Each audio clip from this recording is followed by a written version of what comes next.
विमला खूपच लालची होती. पैशाच्या लालसेपोटी ती आपल्या मुलाचं लग्न श्रीमंत घरातली मॉडर्न मुलगी शीतलशी करून देते. शीतल आपल्या आईवडिलांची एकुलती एक मुलगी होती, जी खूपच लाडाकोडात वाढली होती. एका लग्नात शीतलला अंकुर आवडला आणि तिने अंकुरशीच लग्न करण्याचा हट्ट धरला. हुंड्यामध्ये खूप सारे पैसे मिळणार या लालसेपोटी विमला अंकुर आणि शीतलच्या लग्नासाठी होकार देते. लग्न करून मॉडर्न शीतल सून बनून विमलाच्या घरी आली. लग्नाच्या दुसऱ्या दिवशीच ऑफिसच्या अर्जंट कामामुळे अंकुरला ऑफिसला जावं लागतं. अंकुर, तू ऑफिसला चाललायस? आणि सुनबाई कुठे? ती उठलीये की नाही? आई ती झोपलीये. अंकुर ऑफिसला जातो तेव्हा शीतल आपल्या खोलीतून आवाज देते, सासू मॉम, सासू मॉम. आवाज ऐकून विमला तिच्या खोलीत जाते. काय झालं सुनबाई? सासू मॉम, माझ्यासाठी कॉफी घेऊन या ना. काय?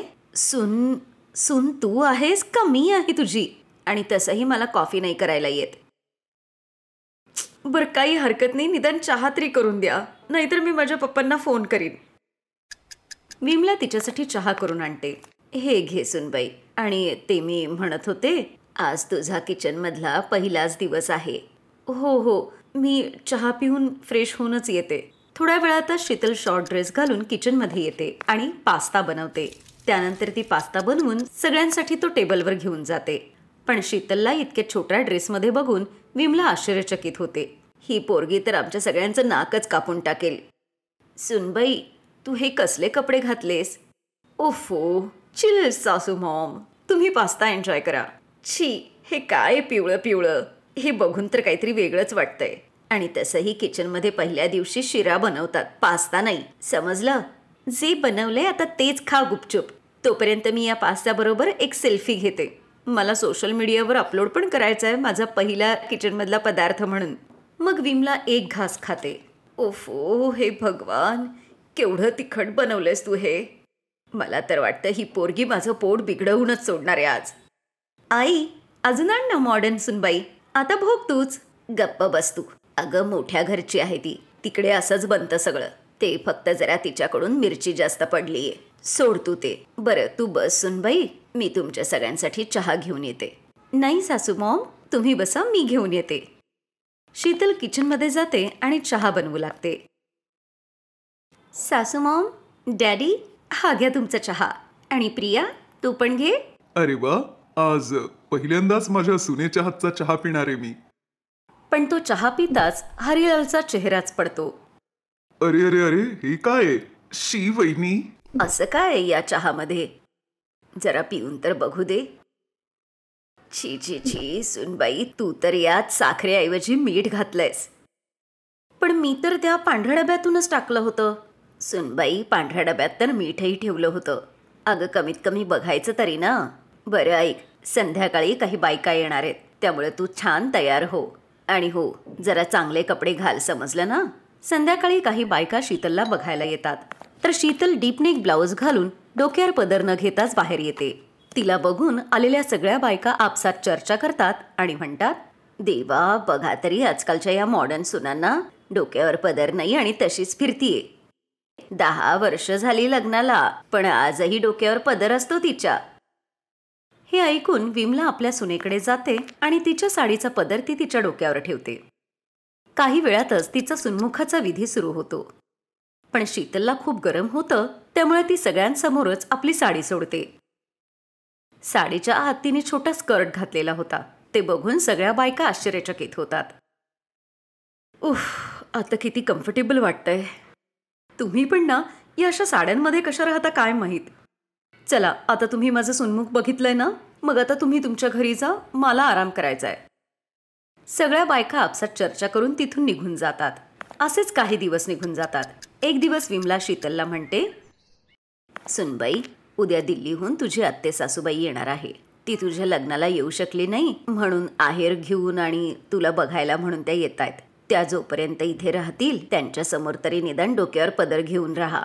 ठीक आहे सासू मॉम, त्या जोपर्यंत इथे असतील तोपर्यंत मी डोक्यावर पदर घेईन. 2 दिवसानंतर आत्ते सासूबाई त्यांच्या घरी येतात. विमला, तुझी सुनबाई कुठे आहे? मी ऐकलंय खूप सुंदर आणि मोठ्या घरची आहे. सुनबाई तर खूपच सुंदर आणि संस्कारी आहे. तुम्ही बघाल ना तर बघतच राहाल. सुनबाई शीतल, आत्यांसाठी पाणी तर घेऊन ये. काही वेळातच शीतल डोक्यावर पदर घेऊन बाहेर येते, तर आत्याबाईंना तिला बघून शॉकच बसतो. शीतलने वरतून तर डोक्यावर पदर घेतलेला होता, पण खाली तिने शॉर्ट ड्रेस घातला होता.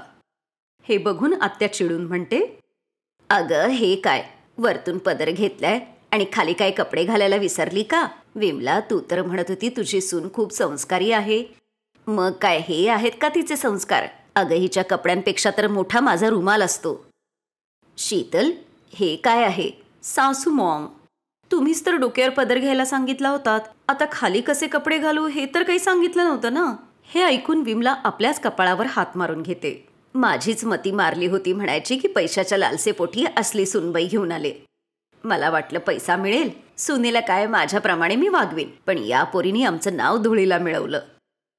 आपल्या सासूचं बोलणं ऐकून शीतलला आपल्या चुकीची जाणीव होते आणि आता ती मॉडर्न कपडे सोडून ड्रेस किंवा साडीच नेसायची.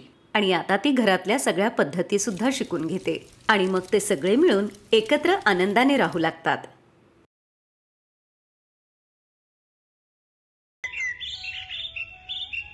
उषा देवीच्या 2 सुना नीलम आणि कविता.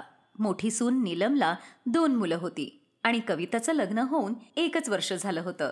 नीलम घरात मोठी असल्या कारणाने घरात ती आपला रुबाब सगळ्यांवर दाखवायची. ती घरात केवळ स्वतःच म्हणणं खरं करायची. कविता, आता तू पोळ्या करू नकोस, मी बाहेर सगळ्यांना व्हेज बिर्याणी वाढलीये. पण वहिनी, आत्यांनी तर पोळी मागितली होती. आई म्हणत होत्या त्या भात खात नाहीत. मी सांगितलंय ना तुला, थांब म्हणून. आता जेव्हा हव्या असतील तेव्हा आपण पोळ्या करूयात. भाऊबीजेचा सण होता. घरात सगळी लोक आली होती, त्यामुळे स्वयंपाकघरात उषा देवीच्या 2ही सुना जेवणाची तयारी करत होत्या. नीलमने व्हेजिटेबल बिर्याणी बनवली होती आणि ती सगळ्यांसमोर आपल्या बिर्याणीचंच कौतुक करत होती. आत्या, अजून थोडी बिर्याणी घ्या ना. मला वाटतं तुम्हाला बिर्याणी आवडली नाहीये. नाही सुनबाई, तुझ्या हातचं जेवण तर मला खूप आवडतं. खूपच छान जेवण बनवतेस तू. पण मी जास्त भात खात नाही ना. थांबा वंस, मी आत्ता पोळी मागवते. कविता, अगं कविता, पोळ्या झाल्या नाहीत का अजून? थांबा, मीच जाऊन बघून येते. उषादेवी स्वयंपाकघरात जाऊन बघतात तर कविता पोळ्या बनवण्याऐवजी शेवयांची खीर बनवत होती. उषादेवीला खूप राग आला. काय ग हे कविता, इतका वेळ झाला वंस पोळीसाठी थांबून राहिल्यात आणि तू इथं शेवयाची खीर बनवतीयेस? अगं त्यांना आधी पोळी तर वाढायची होतीस ना, आणि मी तुला आधीच सांगितलं होतं की त्यांच्यासाठी तू पोळी करून आण. आई, ते नीलम वहिनींनी मला. कविता, तू राहू देत, मी करते पोळ्या. आई, तुम्ही बाहेर जा, मी लवकर पोळ्या करून आणते. पहिल्यांदा कविताला जाणवलं की नीलम तिच्याबरोबर नीट वागत नाहीये. त्या दिवशी तिने ठरवलं, मोठी जाऊ असली म्हणून काय झालं, त्यांचं असं चुकीचं वागणं बरोबर नाही. आता तिला माहीत झालं होतं, जेव्हाही नीलम अशी वागायची, जेव्हाही नीलम अशी लावालावी करायची, तेव्हा कविताही मागे पडत नव्हती. पण हे करताना ती आपल्या मोठ्या जाऊबाईंचा मान सन्मान मात्र नक्कीच ठेवत होती. एक दिवस उषादेवी तिची मुलगी, नातवंड आणि सुनांबरोबर बाहेर फिरायला गेली होती. आत्याच्या मुलीच्या लग्नासाठी त्या एका दुकानात जाऊन साडी खरेदी करतात. आत्या, हा लेहंगा खूप छान आहे, किरणला तो खूप छान दिसेल. नीलम वहिनी, कविता वहिनीने जो गाजरी कलरचा रंग दाखवलाय ना, तो पण खूप छान वाटतोय. आजकाल त्या रंगाची खूप फॅशन आहे. मी खूप साऱ्या ऍक्ट्रेसेसना असा रंग घातलेला पाहिलंय. आजकाल लग्नात याच कलरचा जास्त ट्रेंड आहे. एक काम कर किरण, तू तुझ्या नवऱ्याला पण असा सेम रंग घ्यायला सांग. खूप छान ट्विनिंग दिसेल. आणि मी जी तुला पार्लरवाली सांगितलीये ना, ती खूप छान मेकअप करते. तू खूप छान दिसशील बघ या लेहंग्यात. खरंच कविता वहिनी, तू आल्यामुळे माझ्या लग्नाचं शॉपिंग अगदी खूप छान झालं. अगं, वहिनी लोक याचसाठी असतात की आपल्या नंदेची काळजी घेऊ शकतील. खरंच कविता, तुझी चॉईस खूप छान आहे. अगं रितू, या आजकालच्या मुली आहेत ना, आपल्यापेक्षा यांना जास्त कळतं. कविता वहिनी, तुम्ही माझ्याबरोबर त्या समोरच्या दुकानात पण चला. मला ना जीन्सवरचे टॉप सुद्धा घ्यायचेत. मला धीरज म्हणाला होता की आपण हनीमूनला गेलो तर तू जाताना जीन्स. तुम्हाला समजतंय ना वहिनी, मला सगळं कळतंय किरण. ही सगळी शॉपिंग करताना खूप मजा येते. नीलम खूप चिडली होती कारण सगळेजण केवळ कवितालाच महत्त्व देत होते. तेव्हाच नीलमचा मुलगा आईस्क्रीमचा हट्ट धरतो. मम्मी, मला आईस्क्रीम पाहिजे, दे ना.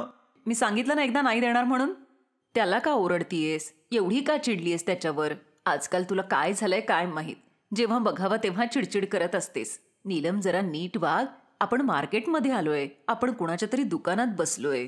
अगं नीलम, असू दे, लहानच आहे तो. बरं चल, तू माझ्यासाठी एक चांगली साडी बघ बरं.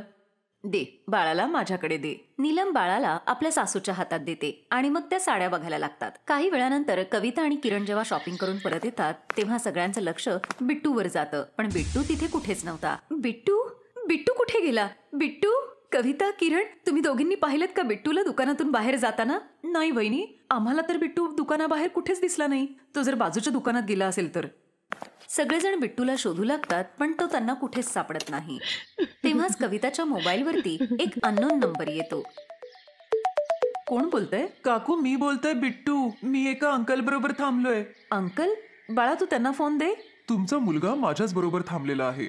तुम्ही लवकर त्याला इथे घ्यायला या. मग या सगळ्या जणी त्या ठिकाणी पोहोचतात जिथे बिट्टू थांबलेला होता. बिट्टू, माझ्या बाळा, तू ठीक तर आहेस ना? हो आई, मी बिलकुल ठीक आहे. एक चोर अंकल मला आईस्क्रीम द्यायला घेऊन जात होते, पण दुसऱ्या अंकलला ते कळलं आणि त्यांनी त्याला खूप मारलं. तो चोर पळून गेला. बरं झालं की मी हे करत असताना त्याला पाहिलं आणि मी त्याला पकडलं. तुमचा मुलगा खूप हुशार आहे. त्याला इतर कोणाचे फोन नंबर माहित नव्हते, पण त्याच्या काकीचा नंबर माहिती होता, म्हणून मी तुम्हाला लगेचच कॉन्टॅक्ट करू शकलो. तुमचे खूप खूप धन्यवाद आहेत. सगळेजण बिट्टूला घेऊन घरी येतात. नीलमला सगळ्या गोष्टी समजतात. काही दिवसांपूर्वी किरण बिट्टूला घेऊन मोबाईल नंबर पाठ करवत होती आणि बिट्टूला याच्यात खूप मजा येत होती. बिट्टू कविताच्या फोनवरून सारखा तिचा नंबर डायल करत होता. खेळण्यात का असे ना, पण असंच करता करता त्याला त्याच्या काकीचा नंबर खूप चांगला लक्षात राहिला. हे काय करत बसलीयस कविता? त्याचं अभ्यासाचं वय आहे आणि तू त्याला मोबाईल शिकवत बसलीयस. चल बिट्टू. नीलमला सगळं आठवतं आणि तिला स्वतःची खूप लाज वाटते. तिच्या डोळ्यात अश्रू होते. आय एम सॉरी कविता, मला माफ कर. मी तुला नीट समजू शकले नाही. तू सगळ्यांची किती छान काळजी घेतेस. वहिनी, सगळ्यांची काळजी घेणं हे तर माझं कर्तव्य आहे आणि तुम्ही पण किती चांगले आहात. माझी किती काळजी घेता तुम्ही. मम्मी, भूक लागलीये. बरं, आता सगळेजण घरी येतील. तुम्ही दोघी लवकर स्वयंपाक करून घ्या. माझ्या या बिट्टूला पण खूप भूक लागलीये. वहिनी, मला असं वाटतं तुम्ही पटकन कुकर लावून घ्या आणि मी दुसऱ्या गॅसवर पोळ्या करते. मग आपण एकत्रच जेवायला बसूयात. आत्या, किरण, तुम्ही पण जेवण करूनच जाता. हो हो सुनबाई, खूप जोराची भूक लागलीये. जाग नीलम, लवकर कुकर लावून घे तू. आणि कविता, तू पोळी बरोबर ते लाल मिरचीचं जे लोणचं घातलंयस ना, ते पण नक्की वाढ. ते खूपच छान झालंय लोणचं. हो हो सुनबाई, लवकर स्वयंपाक करा आता. नीलम वहिनी, या साडीवरती चप्पल छान दिसेल की सँडल? याच्यावर तर हीलवाली चप्पलच छान दिसेल. काहीही म्हणा, वहिनींच्या हातचा भात तर खूपच छान झाला होता. एक एक शीत मोकळं झालं होतं. वहिनी, मला पण असा भात शिकायचाय. तू मला शिकवशील ना असा मोकळा भात करायला? हो, मला पण शिकायचंय. मग असंच हसत खेळत गप्पा मारत या दोघी जावा आनंदाने राहू लागल्या. Best buddies. हॅलो मित्रांनो, हा व्हिडिओ पाहिल्याबद्दल धन्यवाद. जर तुम्हाला हा व्हिडिओ आवडला असेल तर कृपया लाईक, सबस्क्राईब आणि कमेंट नक्की करा. आणि हो, शेअर करायला पण विसरू नका. अजून असेच मजेदार व्हिडिओ पाहण्यासाठी खाली दिलेल्या घंटीला दाबा. बघत रहा बेस्ट बडीज.